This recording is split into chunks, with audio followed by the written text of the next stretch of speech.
Hello, আসসালামু আলাইকুম everyone, welcome back to my new video. আজকে আমি পারফেক্টভাবে কীভাবে মূলার তরকারি রান্না করা যায় সেটা আপনাদেরকে শেয়ার করব। প্রথমে আমি কাঁচামরিচ, চিংড়ি মাছ এবং পেঁয়াজগুলো ভেজে নিয়ে পানি অ্যাড করলাম। এখন আমি 3 চামচ গুঁড়া মরিচের গুঁড়া,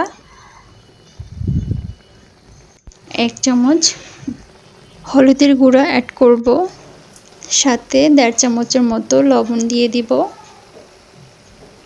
এখন ভালো করে মশলাগুলো কষিয়ে নিব।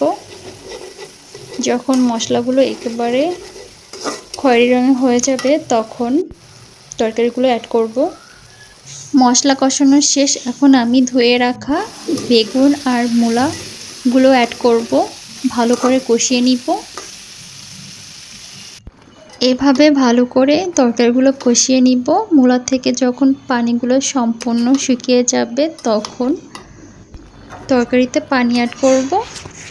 মূলার ভিতরে থাকা পানি যখন সম্পূর্ণ শুকিয়ে যাবে এবং তরকারির কালার যখন কালচে রঙের হয়ে যাবে এবং একটা তেলতেলে ভাব আসবে তখন তরকারিতে পানি অ্যাড করব।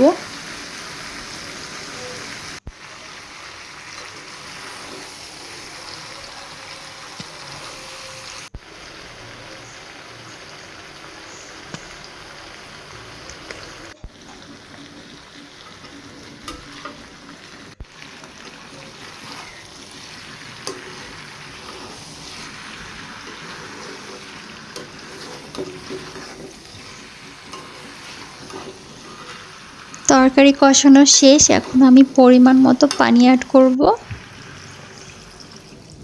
2 কাপের মতো পানি দিয়ে দিলাম।